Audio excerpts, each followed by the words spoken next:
Assalamualaikum warahmatullahi wabarakatuh.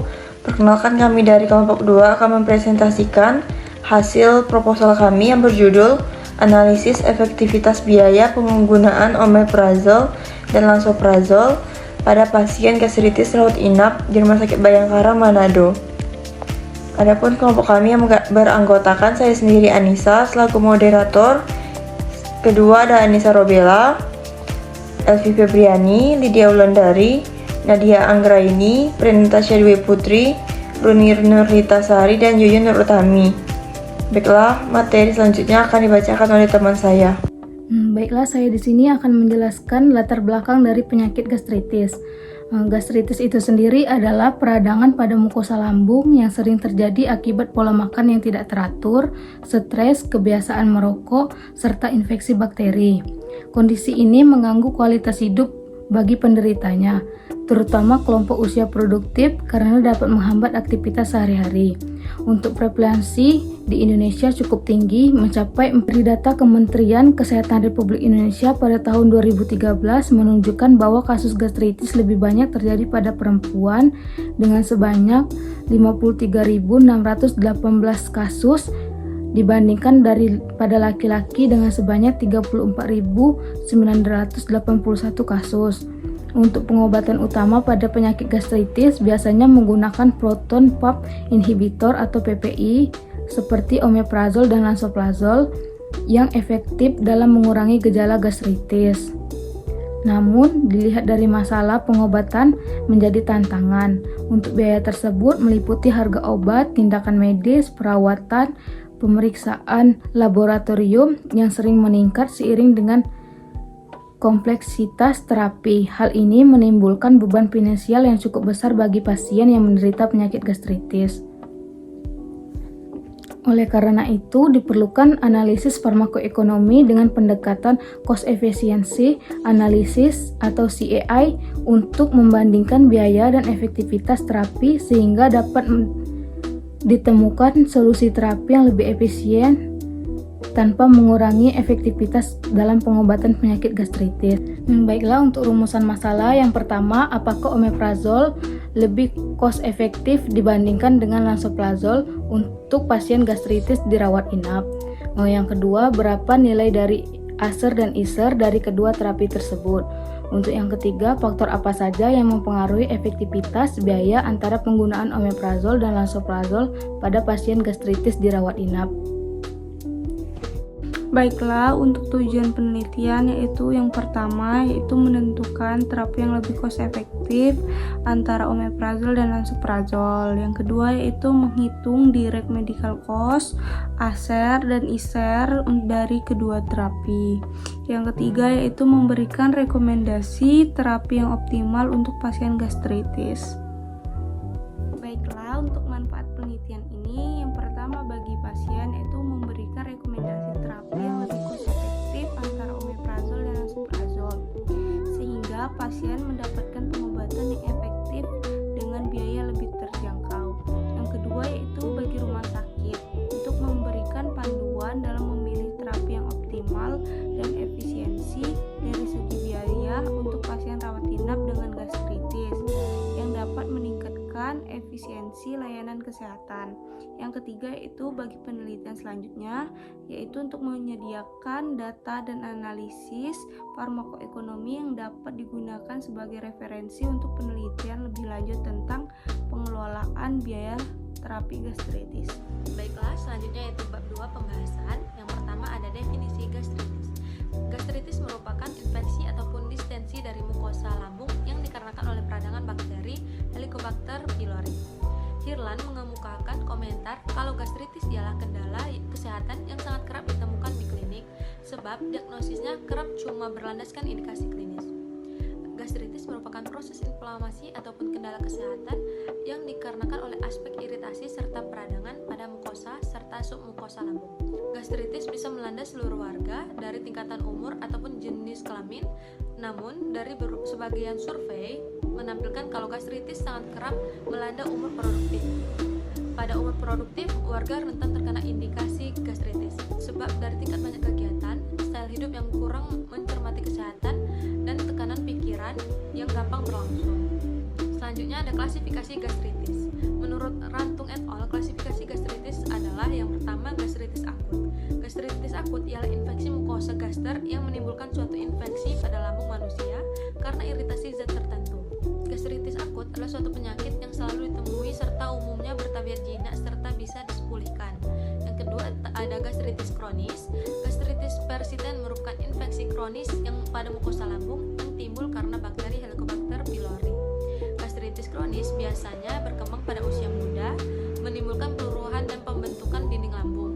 Gastritis kronis diklasifikasikan menjadi dua jenis, yaitu tipe A dan tipe B. Gastritis A atau fundal kronis juga dikenal sebagai gastritis autoimun. Jenis ini sering dikaitkan terhadap penyusutan mukosa yang mengurangi produksi antibodi. Anemia pernisiosa bermanifestasi seperti di perut bagian bawah. Lalu ada gastritis tipe B atau antruk, terjadi karena bakteri Helicobacter pylori yang menyebabkan luka pada lambung. Untuk selanjutnya ada etiologi dari penyakit gastritis. Yang pertama ada interaksi obat kimia, yang kedua mengkonsumsi alkohol, yang ketiga pengobatan radiasi, reflux empedu, dan zat-zat perusak seperti cuka dan lada. Untuk yang keempat, keadaan stres ataupun tertekan yang mengakibatkan naiknya asam lambung. Yang kelima, peradangan oleh bakteri seperti Helicobacter pylori, Escherichia coli, dan Salmonella. Untuk patofisiologi gastritis, ketidakpatuhan diet, obat-obatan, alkohol, dan iritasi lain dapat mengiritasi mukosa lambung. Saat mukosa lambung terluka, asam klorida berdifusi ke dalam mukosa dan mengiritasi. Adanya asam lambung dalam mukosa lambung meningkatkan konversi pepsinogen menjadi pepsin. Lalu pepsin menyebabkan sel mas memproduksi histamin. Histamin meningkatkan permeabilitas kapiler, menyebabkan cairan mengalir dari intraseluler ke ekstraseluler, dan menyebabkan udim serta cedera kapiler. Mengakibatkan juga pendarahan pada gastrointestinal. Jaringan yang meradang akan diganti dengan jaringan fibrin, sehingga lapisan mukosa lambung hilang. Menurut Prasetya Ningsih dan kawan-kawan pada tahun 2021. Lalu di sini ada manifestasi klinik gastritis. Yang pertama itu ada anoreksia, yang kedua itu ada mual dan muntah, yang ketiga pendarahan saluran cerna, dan yang keempat ada anemia. Baiklah, materi selanjutnya faktor-faktor yang mempengaruhi gastritis artritis. Yang pertama itu faktornya itu karena stres. Stres ini merupakan suatu gejala yang kerap berlangsung dalam kehidupan tiap hari serta tidak bisa dihindari tiap manusia. Yang kedua, pola makan. Orang yang memiliki pola makan buruk rentan terkena penyakit ini. Saat perut mesti terisi tetapi dibiarkan kosong ataupun ditunda pengisiannya. Asam lambung hendak mengolah lapisan mukosa lambung sehingga muncul rasa perih. Yang ketiga, ada bakteri Helicobacter pylori, yaitu merupakan bakteri gram negatif, hasil yang berupa kurva serta batang Helicobacter pylori merupakan suatu kuman yang menimbulkan infeksi susunan lambung yang kronis pada manusia. Yang keempat itu terlambat makan. Secara alami, lambung akan terus memproduksi asam lambung dalam jumlah kecil setiap saat. Setelah 4-6 jam setelah makan, kandungan glukosa dalam darah umumnya diserap dan dikonsumsi sehingga menyebabkan tubuh merasa lapar dan merangsang kuantitas asam lambung. Jika seseorang telat makan hingga 2-3 jam, maka asam lambung yang dihasilkan tetap banyak dan berlebihan sehingga merangsang mukosa lambung dan menimbulkan rasa panas di sekitar epigastrium. Yang kelima itu faktor karena memakan makanan yang pedas. Konsumsi masakan pedas secara melampaui batas akan memicu sistem pencernaan. Paling utama, lambung serta usus kontraksi. Perihal ini hendak memunculkan rasa panas serta perih di ulu hati yang diikuti dengan rasa mual serta muntah. Selanjutnya, penata laksanaan gastritis. Yang pertama, secara farmakologi, pemberian antipiretik serta pasang infus ialah buat mempertahankan cairan tubuh penderita. Antasida digunakan untuk mengurangi terdapatnya begah dan tidak nyaman di perut serta digunakan untuk menetralisir lambung. Yang kedua, pelaksanaan non farmakologi. bisa diatasi dengan mengubah makan klien. Makan lunak yang diberikan dalam jatah sedikit tetapi lebih kerap. Dianjurkan minum jus lemon ataupun cuka yang dicampur air serta menjauhi alkohol. Tidak hanya itu, secara non-farmakologi bisa diatasi dengan mengkonsumsi obat herbal dari tumbuh-tumbuhan atau hewani semacam jamu kunyit. Terdapat pula dengan metode melaksanakan pengobatan akupresur pula dapat mengurangi indikasi gastritis serta menjauhi stres dengan metode teratur, melaksanakan olahraga dan hidup sehat. Baiklah, selanjutnya ada bab 3 yaitu metodologi penelitian. Yang pertama ada jenis penelitian. Penelitian ini menggunakan metode deskriptif. Data penelitian diambil secara retrospektif menggunakan data sekunder dengan mengambil data rekam medis dan biaya pengobatan di RS Bayangkara Manado dari Desember 2018 sampai Maret 2019. Yang kedua ada waktu dan tempat penelitian.